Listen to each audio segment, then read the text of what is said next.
I just got to know about you like a week or 2 weeks before. I'm from Canada. I'm from Toronto, and I work as a data analyst. So I'm very good with number crunching and all that stuff. And I just got into wholesaling like past 3 months. And before that, I used to just buy properties as much as I can. And in Canada, it's a different space when you Oh talk yeah. about tools like props and some data filtering. Yeah. And I'm like, this is all like alien world for me. So I was just trying to understand like how can I grow? And there is not much room to grow, as in like people are doing I'm doing the flyer campaign. So my first flyer campaign got me a property which got me like 100k off market value, right? And instead of wholesaling it, I just bought it myself, bought it at Okay. 0% down payment. It was a killer of a deal. Then I started understanding like this will make me money. Like it's all about getting deals, right? So I started getting deals and things started getting better. And then I've got 3 deals out of 3 flyer campaigns, but there's resistance to grow with the VA section, hire people and whatnots. And like taking it to the next level because we don't have as much tools at disposal, and it's like a little tough. So it's me and my brother basically just going to the place, talking to the person, just trying to like, even though the deal's not working, we try to make something work out of it. It's just the personality which is getting me the money, like the deal, but otherwise nothing fancy or something. So I'm just curious to know, like, pick your brain, like if you were going to do wholesaling in a new city or new country altogether, like what idea would you approach with not having the same tools as in United States, right? Dude, So it's a gift and a curse, man. yeah. So I know some wholesalers in Canada. The best one I know so far is Ben Muirston. Yeah, Have you looked him up? yeah. I know Ben Yeah. Murison. So Yeah, he's in London, I think, Ontario. he's from Windsor. He's running this Windsor. portfolio called program called Cash Flow Tribe. So he's not much into wholesaling now. He's running a Oh, business really? where you enroll in a program. So I don't go towards that direction where someone's No. asking me money. He's So got a lot of old content. I would yeah, look at. I've met him yeah, before. He's a really yeah. nice dude. Um, the way he does his business, I know Matt McKeever's over there, but I know, Not sure, yeah. but they do more general real estate stuff now. So Correct. from what I know about Canada, again, I'm not the expert, dude. But you just got to do a lot of the stuff where you have to have sellers do inbound marketing, not outbound marketing. Okay. So outbound would be I'd pull a list and then I'd go call that list, and Correct. you can't really do that. So you want sellers coming to you, and then you can go from there. Yes. So there's a lot of stuff you can do. Again, direct mail is going to be a lot harder. Yes. Bandit signs it's interesting. You probably can't do bandit signs in Canada, especially Toronto. But I see a lot of people do like billboard ads, like park benches, things like that. Radio ads you can do. TV ads a little much, but that's probably what I would start doing in Canada if you had the money to start scaling it up. Obviously, I would be looking at the top wholesalers in Canada and see what their marketing is.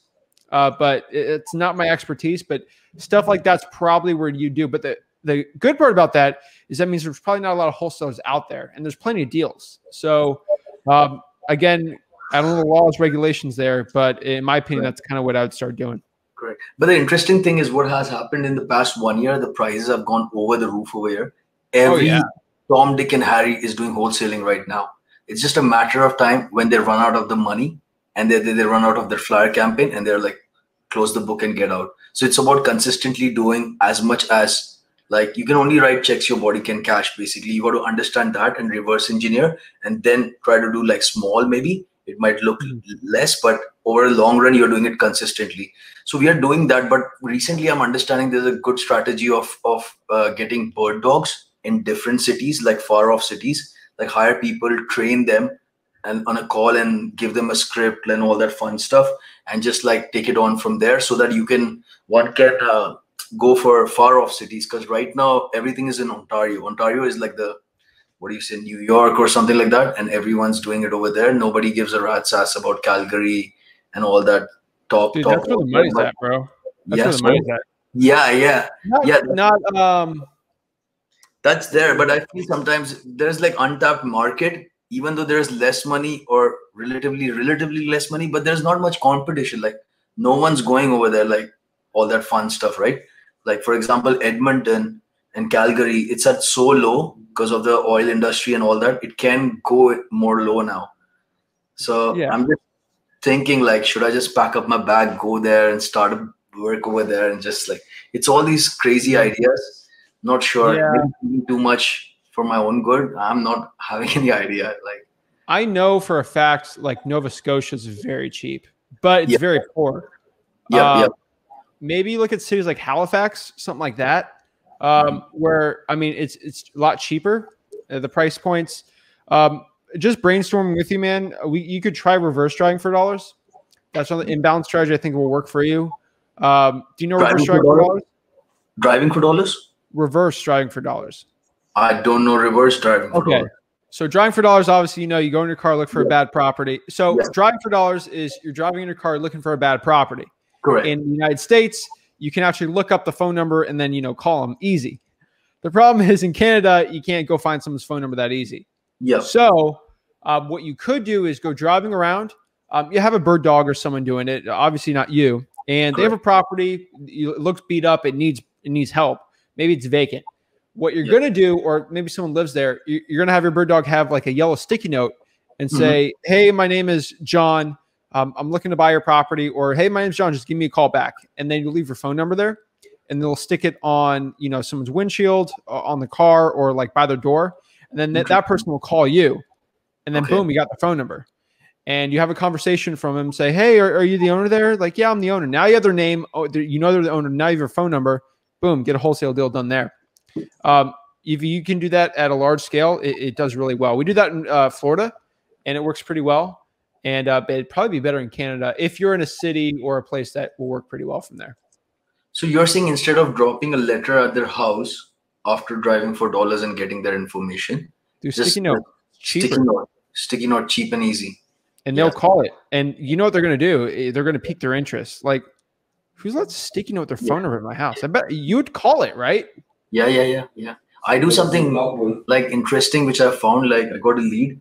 So when you see these wacky houses with so many males inside it, so what happens, they don't have a tendency of looking at each and every male with all the nitty gritty details. So what I do, I take a sandwich Ziploc box, just drop my mail, and then just put it in their mailbox. So they're like, what's this Ziploc box? Like, like Ziploc bag, right? So they're like curious to look at it. So I just do something weird. Like, I don't know what your law is. I know in the United States, I can't open mailboxes with the federal offense. Oh, okay. So that's how we are different, like the strategy work over there are no good over here. So it's so if you put on someone's windshield, like you just lift the windshield wiper and put it there, when they drive, there's going to be they're going to take it off and look at it. Absolutely. So, dude, stuff like that would probably be the best, I would say. Yeah. And any other ideas, like, would you emphasize on someone who is like still not able to like go wholesaling like on a big scale, as in like optimize with all the systems? Because I saw your video with all the 3 pillars, VA and all that fun stuff. There's too much resistance that I don't know, man. There's a lot of resistance. I don't know if you would have faced that or you went all guns blazing, but just curious, like, what would you say, or like, how would you start? Like, because you haven't thought this, okay, I put 20 G's and I'm failing. What do I do now? Like, I would rather do the 20 G's with the system, which is working, right? That kind of stuff. Look, it's just curious to know. Dude, I started $300. So obviously I didn't start. I started $300 wholesaling. Wow.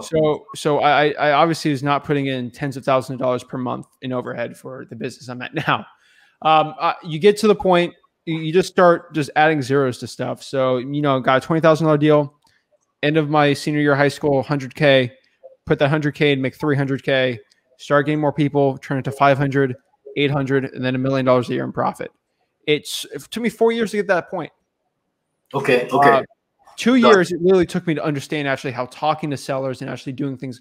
I was all by myself the first couple of years. So it takes time, dude.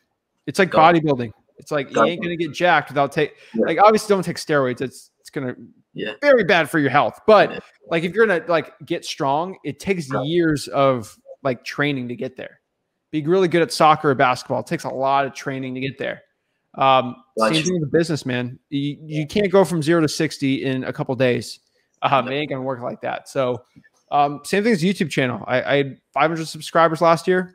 like, and I've been doing this for like 18 months, consistent action and just get better every single day. You'll get good results, man. Gotcha. So you hired like, if I want to hire VA, I would hire VA from Philippines to do the cold calling and all that, specifically, right? Are you from India? I am originally from India, but I'm based in Toronto, near Cambridge in Toronto. Yeah. No. I know you're Canadian. So the reason I'm asking you this is the biggest problem with VAs is communication. Correct. The cool part is what language is in India? It's not. It's multicultural language. Like every state. Yeah, that's my problem. Language. So you would be like from India, but you'd be a foreigner in another state. Yeah. So it's whatever state you're in. Yeah. You're from. I honestly, I probably wouldn't know. I'm from Bollywood, Mumbai. Bollywood. Yeah. Okay. So I would get a VA from there, and what language they speak. Got you. You can communicate, in your native tongue. So it's very easy to communicate. Yes. If I have someone from India, it's gonna be a lot harder for me to talk to them. Absolutely. Yeah. Like, I mean, dude, your English is amazing, dude. So like, it's like, but I can't have this conversation with someone from there who might have a thicker accent. So if I want them to start doing clerical work for me, pulling lists, cold calling, I can communicate in the same language. It's so much easier. And you can get stuff done. So you have that advantage where you could communicate with your VAs better than I can with any of my VAs. That's why I say, if you speak Spanish, get a Spanish speaking VA. You can communicate so much better. The trainings will be so much easier for them. That's probably what I would say, dude. Go from someone that could speak the same language you can, because it'll be a lot harder for them. It's just a little advantage where you can get a VA trained very well. So that's probably what I would do, man. Okay. So instead of going some other country, just stick to your like basics, like your strengths, and try to use those to your benefits. Yes, it'll be very good. Cold calling, I would stick to the Philippines though. So when you say cold calling, like you get all these numbers from in the United States, right? You get all this list and you just start calling. We don't have access to like all these lists and all that fun stuff. So we are like, I see a fucked up house. I try to reverse look up the address to the owners. Like, so this owner has 10 addresses. Then I'm trying to understand, okay, this looks like this is his home, which he lives in, because this looks fancy and like all that fun. So now I have to go and talk to him. And then I'm like, hey, I'm interested in buying properties, not yours, but if you have multiple properties, and then I take the conversation from there. So it's like a tedious process, and having access to all this is like, you got to have a realtor buddy who's like, what do you need? I got you, and all that fun stuff, right? So it's an altogether different ball game. So I was just trying to pick your brain, like if there's something out of the bloom that you would know I'm missing or something. And but other than that, it's like all flyer game. Number of flyers you drop is the number of times you can get lucky, and then people start calling you. Other than that, basically you hire bird dogs. That's the way which I'm seeing that's rising. People are hiring people in different cities, and then they are like, okay, you do work for me, I'll pay you something, and then if you get a lead, things work out, I pay you big. And they show the business model of like growing with you and all that stuff. But that's about it. That's all I know about. So I'm just curious to get some info, as in like what else can I do? I'm not sure, but yeah, just thought of sharing it with you and just pick your brain, get your energy. That's pretty much about it. That's kind of where I'm going at there. So I'll just test it out and see what's sticking or not, and then scale it up. Yep. All right, dude. All right. I appreciate it, man. With better learnings and sharings next time. And man. Cheers. You have a good one. Thanks for having me. Bye. Thank you so much for watching this video today. Consider liking this video. It helps the YouTube algorithm so my videos can get shown to more people, so I can help my mission on this channel to help you make over $100,000 in real estate wholesaling absolutely for free. If you're getting any value out of this whole channel or from the clip today, please consider subscribing to the channel. It means so much to me. Have a blessed day.